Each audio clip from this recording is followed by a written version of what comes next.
A día de hoy, la tensión entre Israel e Irán es máxima. Hablamos de drones, de misiles balísticos, de dos potencias regionales que llevan más de 40 años definiendo el tablero de juego en Oriente Medio. Y es que el reciente intercambio de ataques directos ha dejado algo muy claro. Esa guerra, que durante tanto tiempo se libró en la sombra, pues acaba de salir a la luz. Pero, y aquí viene lo interesante, no siempre fue así. Aunque hoy cueste creerlo, hubo un tiempo, no hace tanto, en que Teherán y Tel Aviv eran socios, aliados estratégicos que colaboraban, unidos por intereses comunes en una de las zonas más complejas del mundo. A ver, fijaos en este contraste porque es brutal. Antes de 1979 tenemos una asociación estratégica.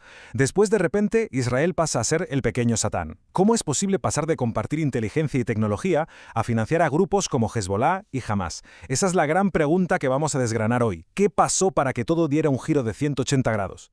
Pues para entenderlo, vamos a rebobinar. Vamos al principio de todo, a una alianza que hoy nos parece ciencia ficción. Una asociación totalmente pragmática, pura conveniencia, forjada por la necesidad en un mapa geopolítico que no tenía nada que ver con el actual. La clave de todo tenía un nombre: la doctrina de la periferia. La lógica era bastante simple, en realidad. Israel se veía rodeado de naciones árabes hostiles, con el Egipto de Nasser a la cabeza. Así que, ¿qué hizo? Buscar aliados en la periferia, es decir, países no árabes de la región. Y ahí el Irán del Shah, una monarquía pro-occidental, encajaba como un guante. El enemigo de mi enemigo. Y la verdad es que la alianza funcionaba de maravilla para los dos. Por un lado, Irán fue de los primeros países de mayoría musulmana en reconocer al Estado de Israel, nada menos. A cambio, Israel conseguía algo que necesitaba como el aire: petróleo iraní. Por su parte, Irán tenía acceso a tecnología y a la enorme experiencia en seguridad israelí. Y ojo al dato más fuerte: el Mossad israelí llegó a entrenar a la Shabak, la temida policía secreta del Shah.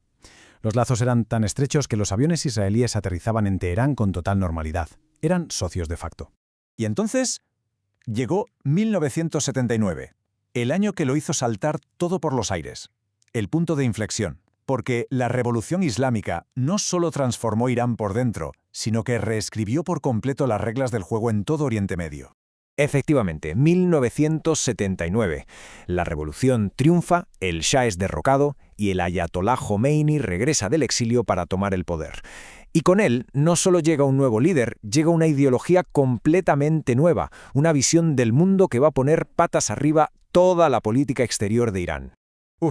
Las palabras del propio Jomeini lo dicen todo. Son demoledoras. De la noche a la mañana, Israel dejó de ser un socio para convertirse en el pequeño Satán, un tumor canceroso que según él debía ser eliminado. El cambio no pudo ser más radical ni más absoluto.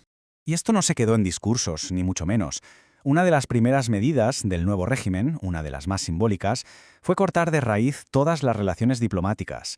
Y acto seguido entregaron el edificio de la Embajada de Israel en Teherán a la OLP de Yasser Arafat. Imaginad la potencia de ese gesto. La causa palestina se convertía, de golpe, en un pilar central de la nueva identidad revolucionaria iraní. Con la doctrina de la periferia hecha cenizas, el nuevo Irán necesitaba, lógicamente, una nueva estrategia para su nuevo gran enemigo. Y desde luego la encontró. Y esa nueva doctrina se conoce como el Anillo de Fuego. La idea era muy astuta, estratégicamente hablando. Teherán sabía que en una guerra convencional, cara a cara contra Israel, tenía todas las de perder. Su fuerza aérea no podía competir. Entonces, ¿cuál fue la solución? Pues no luchar directamente. La estrategia era rodear a Israel con una red de milicias aliadas, lo que llamamos proxies, para librar una guerra por delegación.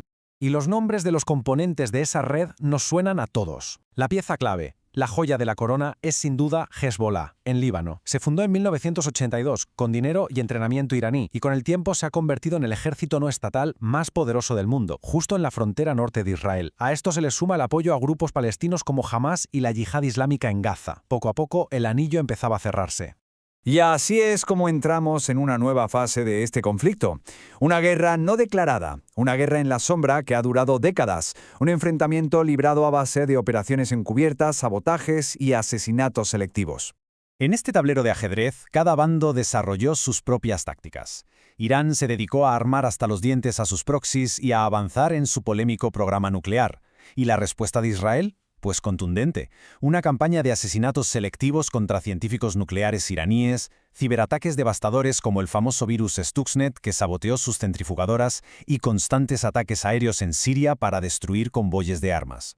Esta tensión, claro, no hizo más que escalar. Todo empezó a tomar forma en el 82 con la creación de Hezbollah. Continuó en los 2000 con esa campaña encubierta de Israel. Se intensificó en la década de 2010 con los bombardeos en Siria. Pero el punto de no retorno, el momento en que se rompieron las reglas no escritas, fue en abril de 2024.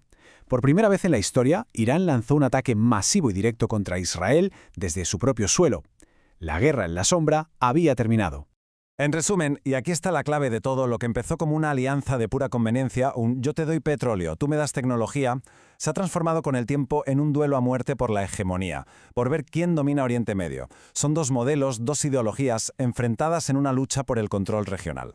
Y todo esto nos trae hasta hoy. Con las viejas reglas del juego rotas y la confrontación directa ya sobre la mesa, la gran pregunta que queda en el aire ya no es si habrá un nuevo choque. Eso se da por hecho. La verdadera pregunta es ¿cuándo? Y sobre todo ¿cómo? Se escribirá el próximo capítulo de esta guerra que a día de hoy parece no tener fin.